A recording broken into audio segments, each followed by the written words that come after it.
What happens when someone moves into a peaceful neighborhood and immediately tries to control what doesn't belong to them? That's exactly what today's story is about, and trust me, it's one you don't want to miss. Imagine owning a quiet piece of land, tucked just outside the city, where you mind your own business, work hard every day, and live in peace. That was John's life. He wasn't flashy, didn't bother anyone, and spent most of his time tending to his animals and crops. It wasn't a fancy farm, just a simple setup he had inherited from his grandfather. But for John, it was everything. Life was predictable in the best way. The kind of routine that brought peace.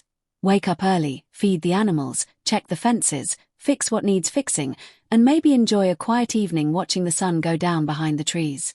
That kind of life isn't for everyone. But for John, it was perfect. Until the day someone new moved into the house next door. At first, it seemed like no big deal. New neighbors come and go, and most of them had always been friendly. A wave from the mailbox, a quick hello at the grocery store, maybe even a borrowed cup of sugar kind of friendly. But this neighbor, she was different. And she made that very clear right away. Her name was Karen. No, really, her name was actually Karen. And within days of moving in, she began showing signs that she might be a bit difficult. It started small. She left a note on John's mailbox asking if he could kindly avoid running the tractor before 9 a.m. because it disrupted her yoga time. Okay, not a huge deal. John shrugged it off. He figured she was just adjusting to the rural lifestyle. Then came the comments about the smell. The usual scent of animals and soil, something John didn't even notice anymore, became her daily complaint. She started telling other neighbors she was working on improving the standards around here. She even suggested forming a community board to bring some order to the neighborhood. One problem, there was no HOA. Never had been. But Karen didn't seem to care about that detail. One afternoon, as John was repairing a fence near the property line, Karen walked right up and said, "I'll be sending you the HOA rules shortly. I expect your property to be compliant by the end of the month." John blinked. "What HOA?" he asked. "This land's never been part of one." Karen smiled like she knew better and said, "Well, it's time for some change." Now, John wasn't the type to pick a fight. He liked to stay in his lane and let people have their opinions. But this was different. This wasn't a suggestion or a request. This was someone trying to impose fake rules on land she didn't own and had no say in. Still, John didn't argue. He figured she'd get bored and back off. Unfortunately, he was wrong.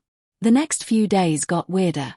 Karen started walking along the edge of John's property, clipboard in hand, taking notes. She even took pictures of his barn and animals. Then came the moment that turned everything upside down. Karen called the cops. It happened early one morning. John was spreading feed when he noticed flashing lights at the end of his driveway. Two officers stepped out of the cruiser, calm but clearly unsure why they were even there. Karen came rushing over with a folder in her hand, telling the police that John was violating multiple HOA regulations and disturbing the peace with agricultural equipment. John just stood there, holding a bucket of chicken feed, trying to figure out if this was a prank. And this is where things really start to take a turn. Because what happened next wasn't just about someone being nosy. It was about someone trying to force their will on others, and finding out the hard way that the world doesn't work that way. So if you've ever dealt with an entitled neighbor who thinks the rules don't apply to them, or worse, thinks they can make up their own, keep watching. Because Karen's about to learn a lesson she'll never forget. John didn't say much when the police showed up. He didn't need to. His face said it all, confused, calm, and just a little tired of the nonsense. One of the officers walked over and asked if they could speak to him for a minute. He nodded and put the feed bucket down. The chickens clucked around his boots like it was just another day on the farm, because to them, it was. The officer asked a few questions. "Do you own this property?" "Yes," John replied. "It's been in my family for 3 generations." "Are you aware that there's an HOA involved?" "No, officer. There's never been one here. Not for this land." Simple. Straight. Truthful. John handed over the deed and boundary papers he kept in his office for moments just like this. The officer skimmed through them. He gave a small nod and thanked John for cooperating. Meanwhile, Karen wasn't done. She was still talking, still pointing, still waving her arms in the air like she was auditioning for a reality show. She kept saying things like "this isn't safe," and "property values are going down," and "there's no order in this community." It was clear she thought she had some kind of authority, even if she couldn't explain where it came from. She'd printed out a few pages she found online about a nearby housing development with a real HOA. But John's farm wasn't part of it. It never had been. And the officers saw that right away. Karen wasn't happy with that. She insisted the documents John gave were outdated and that the town had plans to bring everything into one system. She even accused John of running an unauthorized commercial operation, as if growing vegetables and raising chickens was suddenly illegal in the countryside. The officer tried to be polite. He explained that Karen had no legal grounds. That John's property wasn't under any HOA. That the town had no such plans. That everything she was claiming simply wasn't true. He told her plainly, "You can't enforce rules that don't exist." But Karen wasn't listening. She just wouldn't let it go. She told the officers they weren't doing their jobs. Said she'd call the sheriff. Said she'd take it higher. And John, still calm, leaned on the fence post and waited. Not with anger. Not with fear. Just with the quiet confidence of someone who knew the truth was on his side. One of the officers finally asked Karen to step back and lower her voice. That only made her angrier. She started raising her voice, insisting she was being ignored and disrespected. She told them she was documenting everything for a lawsuit. The energy shifted. What started as a simple conversation was turning into something more serious. The officers, who had come to check on a complaint, now had to deal with someone who was being disruptive, loud, unreasonable, and increasingly aggressive. John said nothing. He didn't need to. Everything was unfolding on its own. The truth, after all, doesn't need to shout. It just needs time. Karen was given a warning. A real one, this time. The officers told her that filing false claims and wasting police resources was not just a waste of time, it was a crime. She was told to stop trespassing, stop taking photos, and stop pretending to have authority she didn't have. Her face turned red, but not from embarrassment. From frustration. From the fact that she hadn't gotten her way. She stormed off back to her house, slamming the door so hard it echoed across the fields. And for a while, things went quiet. But not for long. Because sometimes people like Karen don't stop when they're wrong. They double down. They dig in. They look for new angles, new ways to make trouble. And John. He kept doing what he always did. He fed his animals. Tended his crops. Repaired his fences. And waited. Because he knew that karma doesn't always come loud and fast. Sometimes, it walks quietly, just like him. Waiting for the right moment. And when it comes, it speaks for itself. It didn't take long for Karen to start up again. A few days after the police visit, she was back at it. Only this time, she wasn't just walking around with a clipboard. Now she was knocking on doors. She went to every neighbor she could find. Started telling them that the farm was a problem. That the noise, the smell, and the mess were bringing down property values. That John was running an illegal business. She even tried convincing them that if they didn't act now, their homes would be worthless in a few years. Most of the neighbors listened politely and then shut their doors. A few rolled their eyes as she walked away. Some had lived near John for years. They knew the kind of man he was. Hardworking. Quiet. Respectful. The kind of neighbor you're lucky to have. But Karen didn't seem to care about that. She had a plan, and she wasn't giving it up. She drafted a petition, printed it on fancy paper, and titled it Community Standards and Safety Concerns. She tried to make it sound official. Tried to make it look like something from the town council or a planning board. But it wasn't. It was just Karen, trying to build her own rules from scratch. She left copies in people's mailboxes. She even tried taping one to John's front gate. He saw it early one morning, barely attached by a single piece of crooked tape, fluttering in the wind like it already knew it didn't belong there. Still, John said nothing. He took the paper down, folded it neatly, and dropped it in a drawer. He knew better than to get pulled into her drama. He had animals to feed and land to care for. But that didn't mean he wasn't paying attention. Then one afternoon, something happened that made everything shift. A building inspector showed up.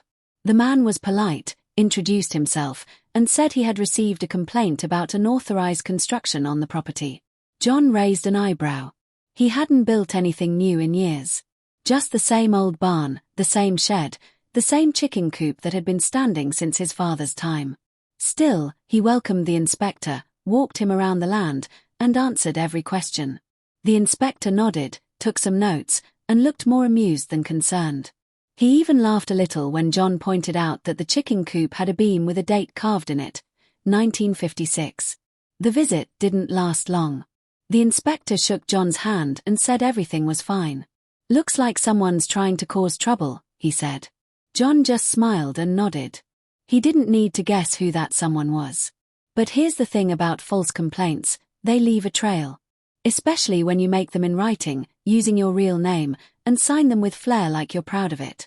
The town doesn't like being lied to. Officials don't appreciate wasting their time on bogus claims. And when they start to see a pattern, they start taking notice, not of the target, but of the source. And that's when Karen started getting letters. At first, they were just warnings. Notices about misuse of town services. Reminders that filing false reports can carry penalties. But Karen, true to form, ignored them. She thought she was right. She thought if she just pushed harder, she could force her way into control. That's when she crossed the line. One morning, she trespassed onto John's land. Not to complain. Not to argue. But to take something. A few tools were left out near the fence line. Tools John used every morning. Nothing special. Just basic gear. But they were gone. At first, he thought maybe he misplaced them. Until he checked his trail camera. He'd installed it months ago, not because of Karen, but to monitor wildlife near his chicken coop. It had caught raccoons, deer, even the occasional fox. But this time, it caught something else. Karen, walking right past the no trespassing sign, picking up his tools, and leaving like she owned the place. John didn't call the cops right away. He didn't get angry. He just downloaded the footage and walked it down to the sheriff's office. Quiet. Calm. No drama. Just the facts. Because when you let someone dig their own hole, sometimes all you need to do is stand back and let them fall in. The sheriff didn't waste time. Within hours of receiving the footage from John's trail camera, the deputies were on their way to Karen's house. Word spread quickly around town that something was going down at the old farmhouse. Some of the neighbors who'd been skeptical about John's quiet patience started to take notice. It seemed like the drama had reached its breaking point. Karen, still convinced she was in the right, had no idea what was coming. She went about her day like nothing was wrong, all the while ignoring the fact that she'd crossed a line. The tools John had caught her taking were no small matter. They weren't just basic equipment. Some of them had sentimental value, handed down from his grandfather. And more than that, they were essential to his daily work. Without them, he couldn't properly maintain his farm, and that wasn't something John was going to let slide. The sheriff arrived first, with one deputy. They knocked on Karen's door, and when she answered, they didn't waste any time. One of the officers began. "We need to talk about some missing property. A set of tools that belong to your neighbor, Mr. John." Karen, looking confused, protested immediately. "What are you talking about? I haven't taken anything," she snapped. But it was too late. The officers had already seen the trail camera footage. There she was, clear as day, walking past the no trespassing sign, picking up the tools, and leaving without a word. She tried to explain herself, claiming she was just borrowing them and that John had been neglecting his property anyway. She even went as far as saying, "He probably doesn't even care about those tools. I was just trying to help him out." The officers exchanged a quick glance, clearly unimpressed with the excuses. Then they showed her the footage. Karen's face changed. The bravado she'd been carrying around for weeks started to crack. She could no longer deny what had happened. The truth was staring her in the face. But she wasn't done yet. She tried to play the victim. "This is outrageous. You can't just accuse me of stealing. This is all a misunderstanding," she shouted, her voice rising. The officer stepped back, unbothered. It's not just about the tools. You've been repeatedly warned about trespassing, making false claims, and now we have evidence of theft. This isn't a misunderstanding." Karen didn't take that well. She tried to escalate, yelling about her rights and threatening legal action. But her anger wasn't scaring anyone. The deputies calmly explained that she had broken the law and that she would be facing charges for theft and trespassing. They even reminded her that if this behavior continued, it could escalate to harassment charges. Karen, who had always been the one trying to control others, was now the one being controlled. The tables had completely turned. But even in the face of all this, she couldn't back down. She still claimed that John was out to get her. That he was just jealous of her trying to improve the neighborhood. The officers made it clear that her behavior had nothing to do with improving anything. It was just about causing trouble. As the deputies wrapped up their conversation with her, Karen's attitude shifted once more. Realizing she wasn't going to talk her way out of this, she stood there, quiet, almost defeated. They handcuffed her, not out of malice, but as a procedure, given the situation.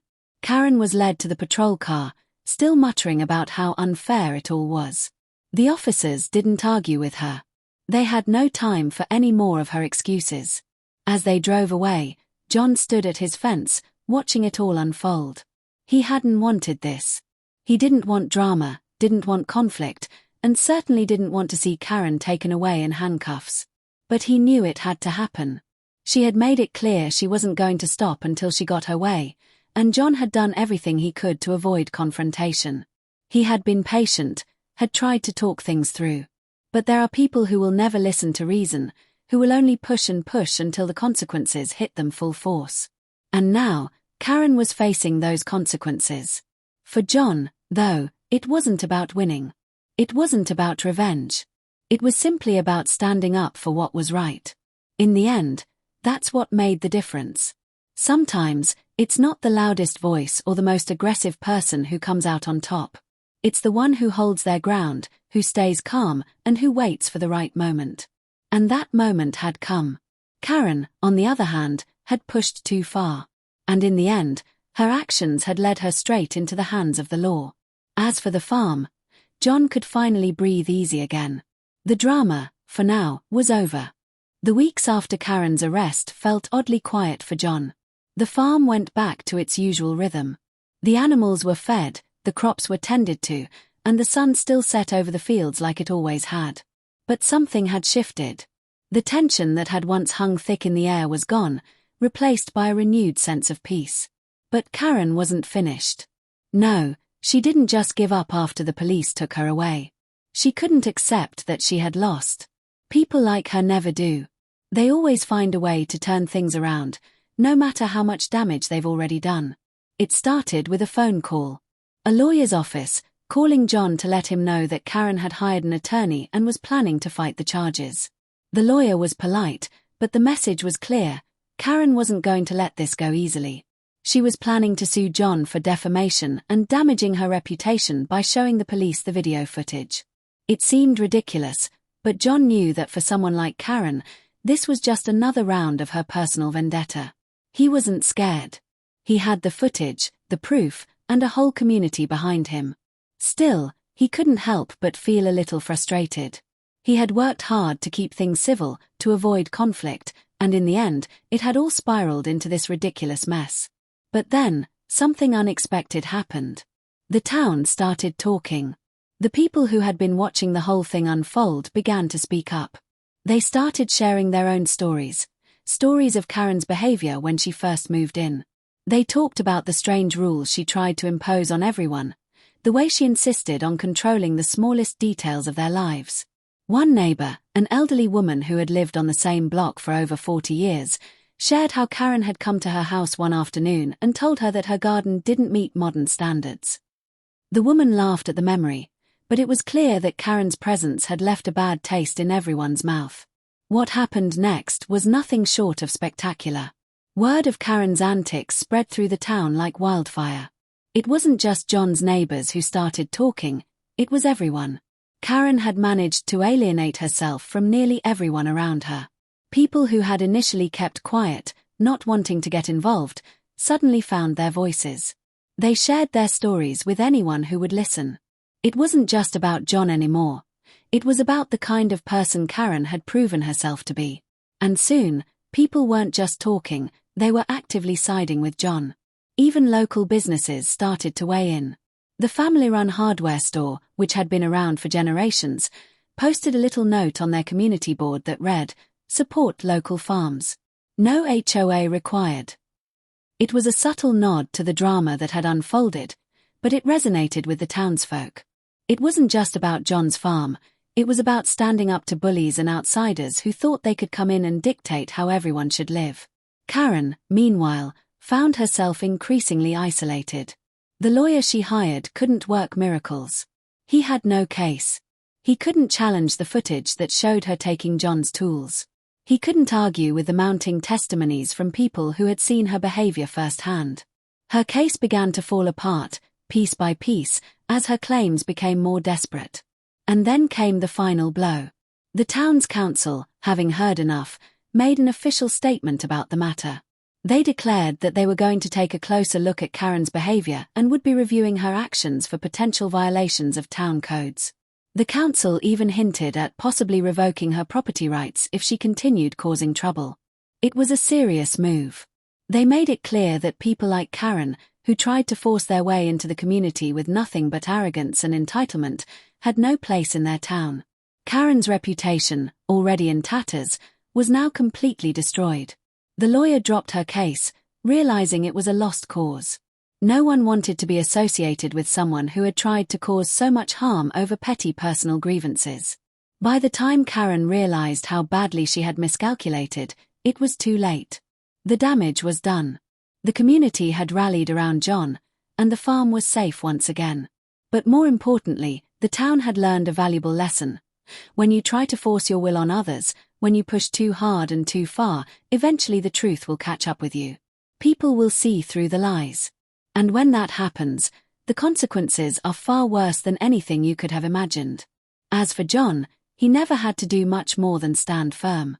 He didn't need to fight fire with fire. He simply held his ground, and the truth did the rest. It always does.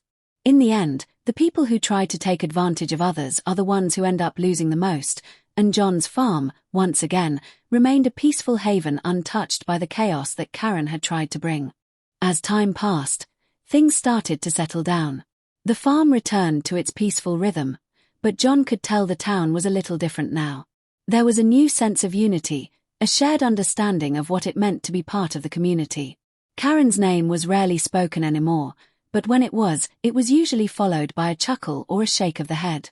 Her saga had become something of a local legend, proof of how a single person's entitled behavior could spiral out of control and leave a trail of chaos in its wake.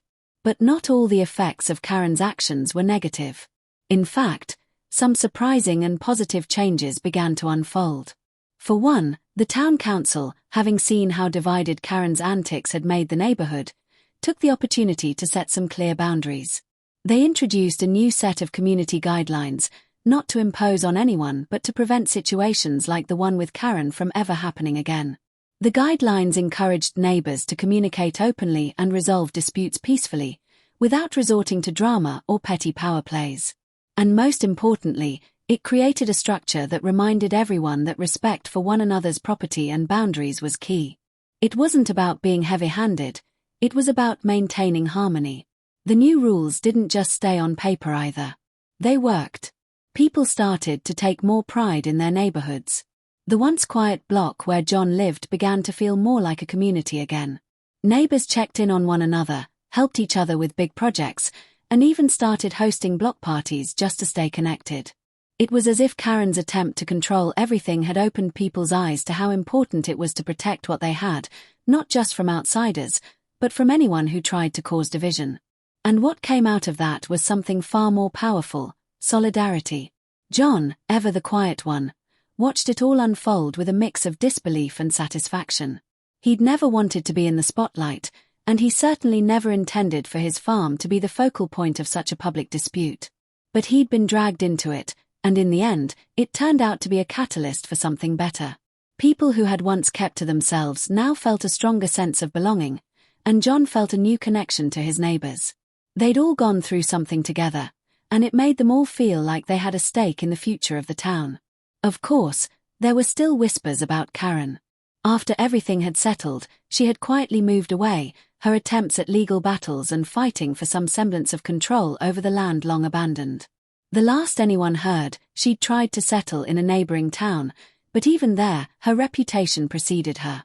She was a troublemaker, someone who couldn't stay quiet, who wouldn't accept that others had a right to live in peace. And no matter how much she tried to paint herself as a victim, the truth had followed her wherever she went. It had a way of doing that, especially when the people you've wronged are more than willing to speak out. The local businesses that had quietly supported John during the chaos found their own ways to remind everyone of the lesson learned.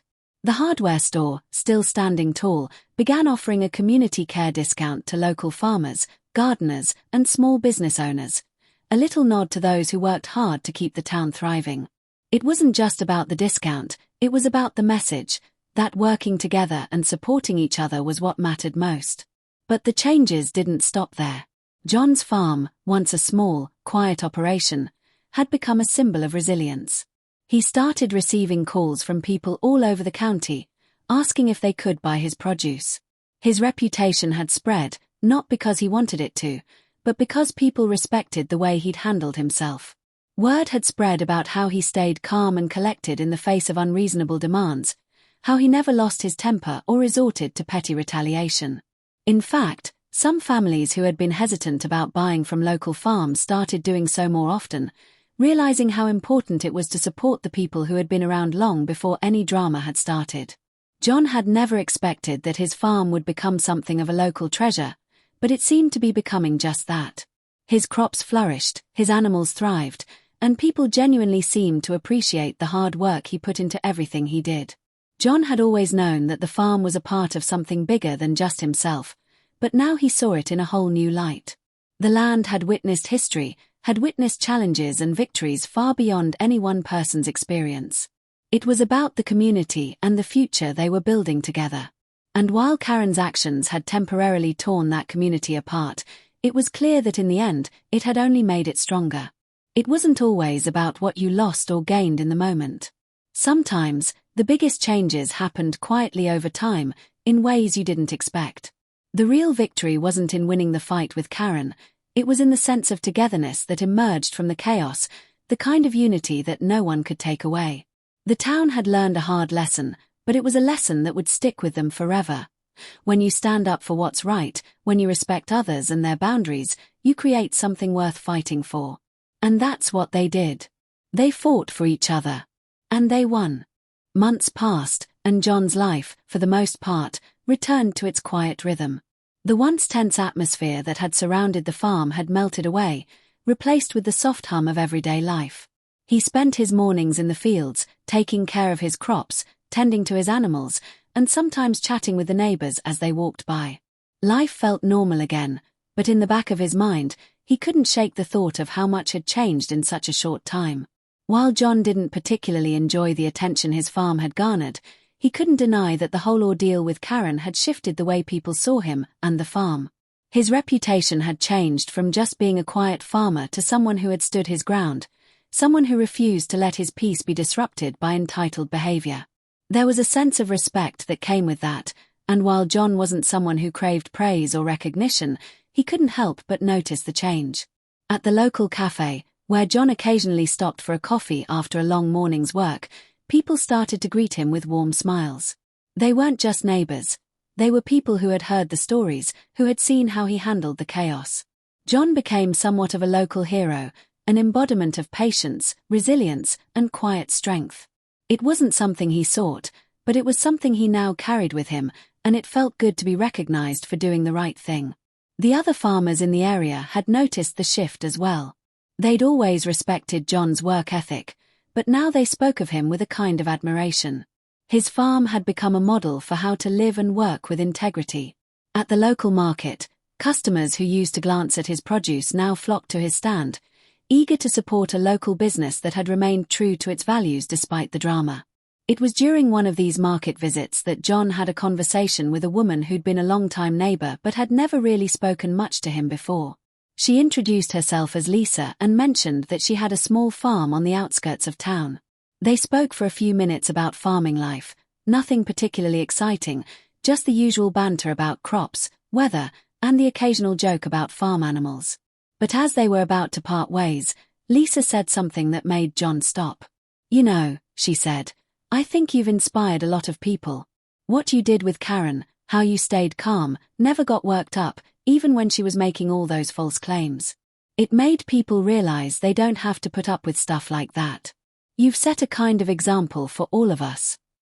John had never thought about it that way. To him, it had been simple. He was just protecting what was his, not letting someone else come in and disrupt the peace of his home. But Lisa's words stuck with him. It made him realize that sometimes standing your ground wasn't just about keeping your own life intact. It was about showing others that they could do the same. It was about setting an example for those who might feel like they couldn't speak up, or worse, like they had no right to defend what mattered to them. That conversation with Lisa lingered in John's mind for days. He'd always been a quiet man, not one to draw attention to himself or his actions. But now, with Karen's story behind him, he began to see things a little differently. What had started as a battle against one entitled individual had turned into something much bigger. A lesson about community, about standing up for what's right, and about the quiet power of persistence. As the seasons changed, John's farm continued to thrive. The crops were abundant, the animals were healthy, and the town seemed to have found a new sense of harmony. And while John was content to continue his daily routine, he realized that his life had been impacted in ways he hadn't expected. The whole ordeal with Karen had made him more aware of how interconnected his life was with the people around him. It had shown him how much of an impact one person's actions could have, not just on themselves but on everyone they encountered. John's farm wasn't just a place to work, it had become a symbol of resilience, of quiet strength in the face of adversity. It wasn't just about the crops he grew or the animals he cared for. It was about the way his community had come together, how they had found solidarity in the face of someone who had tried to tear them apart. His farm had become a place of refuge, not just for him, but for everyone who knew the story of how he had stood firm against Karen's entitlement. He wasn't just a farmer anymore. He had become a part of something much larger than himself, a symbol of what it meant to persevere, to hold fast to your values, and to never let anyone take that from you. Even if it meant standing alone. Looking around the farm one evening as the sun dipped behind the hills, John felt a sense of peace. The battle had been hard, but the victory was sweeter than he could have imagined. Not because he had won, but because in the end, it wasn't about him at all. It was about the strength of the community, about how they had come together and refused to let one person's entitled behavior destroy everything they had worked for. And that, in the end, was the greatest victory of all.